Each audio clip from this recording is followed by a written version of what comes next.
So y'all been asking about another Jeep video, so here we go. Here's another Jeep video.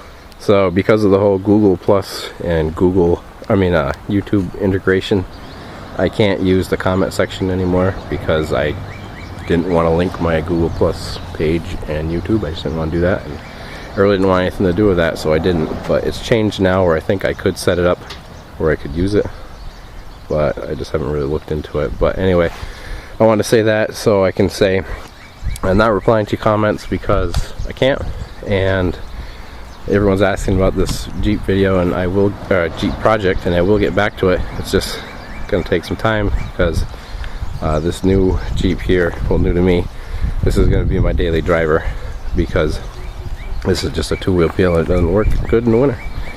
It just doesn't get me to work, so gotta do what you gotta do.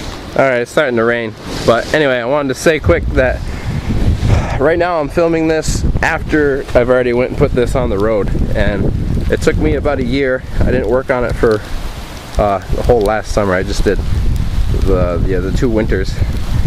But so some of the clips that I got, there was kind of gaps in it, and I kind of repeated stuff, said things all kind of different. So just keep in mind, the video you're about to watch is filmed over a year, and I'm getting out of the rain. I went out and bought this 93 Laredo the other day. It's got straight 6 in it, 150,000 miles. I picked it up pretty cheap, and it needs a little bit of work, but this is going to be my new daily driver because the Ranger just doesn't have the get up and go in the snow, and it's only a 2-wheel peel. Yeah, I'm going to put a new water pump and radiator in it just for preventative measures, and it needs some finish up some rocker panel repair. This is just a universal that the previous owner was thinking about doing. He bought it as a parts vehicle, but then didn't use it as a parts vehicle. Thought maybe he'd throw it together. Didn't end up doing that. Got sick of it and sold it to me for way cheaper than that. And it starts up nice when it's jumped. It needs a battery. I don't know much to say about it. It needs tires. Know that, but I gotta get it on the road so I can drive it and figure out what it really needs.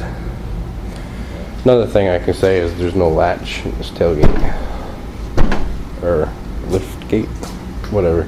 It's in this can, soaking in some good stuff. It was kind of, he said it worked, but it worked really hard, so he put it in there with some all sorts of fluids, hoping to get it to free up a little bit. He says it's been sitting in there for a good many months, so I didn't see if there's any rips or tears or anything inside of any of these. There's, of course, cigarette burns, which I guess is kind of a rip or a tear, huh? Close enough. Well, I have no idea how these Grand Cherokees come apart. I've never worked on one before, and I don't have a book to reference either, so I'm just gonna start taking it apart, see if I can get this radiator out of here. That wasn't too bad. Now let's take a look at this thing. And what made me decide to go ahead and replace it was this down here, and I could see that through the lower bumper molding. Now that wasn't leaking as far as I could tell, but it looked awful darn close. I picked up my junkyard radiator today after work, and I have the fan off. I just pulled that off, the water pump. This water pump probably is okay, but I'm gonna replace it while I'm in here anyway. This piece up here that feeds the heater core was kind of a pain, but put in my stool vise and it worked. I got my surface all cleaned up and ready to put this together. I had to swap over the studs for this fan. I wish they gave you new ones. Oh well. I had to make sure this was lined up just so between the other pieces here in the way. That works pretty good. I'm sure everyone that's watching this knows how to change a water pump anyway. But whatever.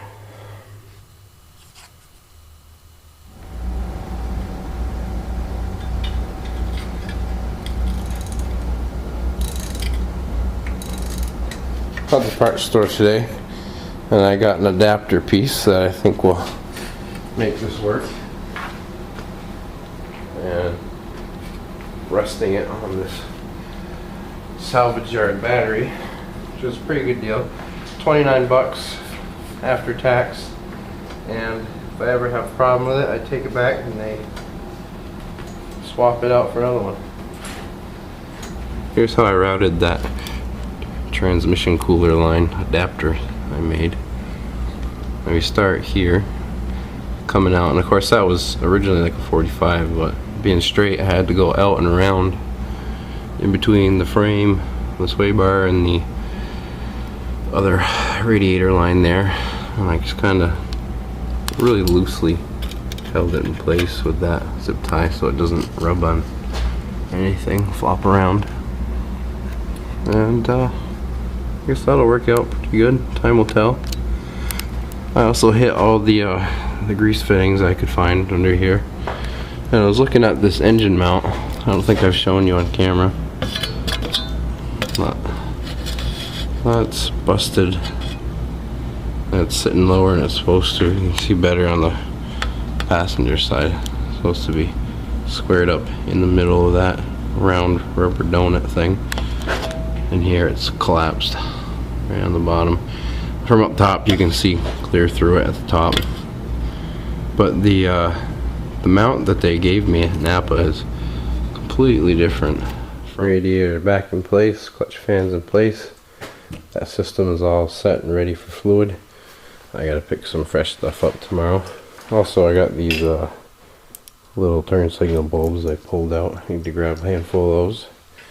I wish I had time to replace the gasket underneath that valve cover, but I'm out of time for tonight. So I've taken the fog lights off because there was some electrical short somewhere and it just kept blowing fuses. So if I take them off, I don't have to worry about them.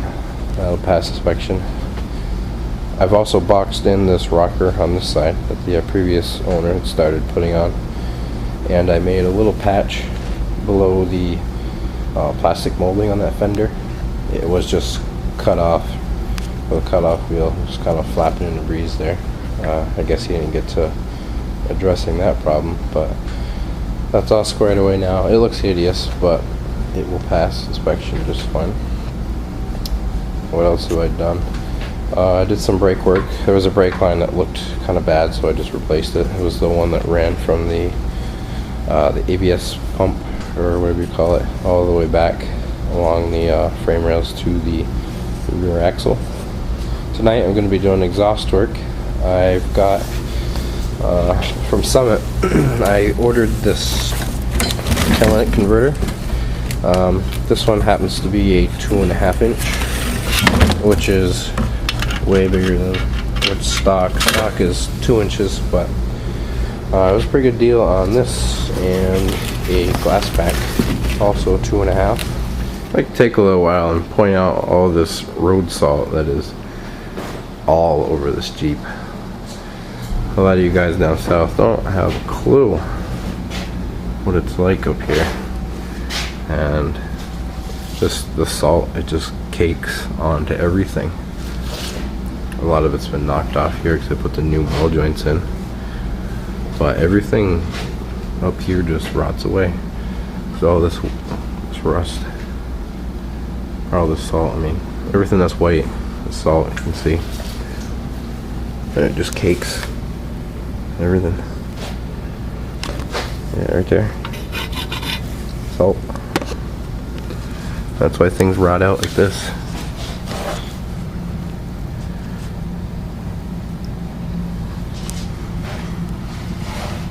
Anyway, this exhaust, you can see that crack right there. Oh, that's where she's leaking. Fortunately, I think we're gonna have to reuse this tailpipe for now.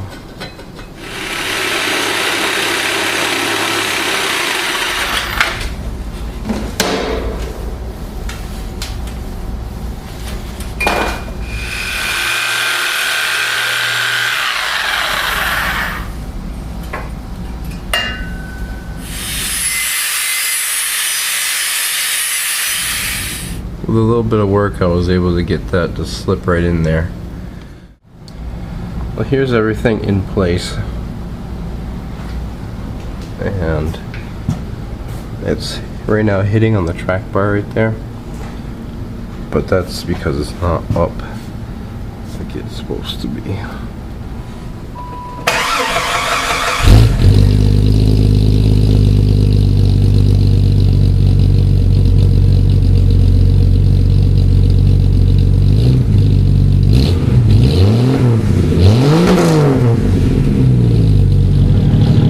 Pull it down and do a little more welding. There's a couple spots around the very top that I missed, but can't really hear any leaks back here.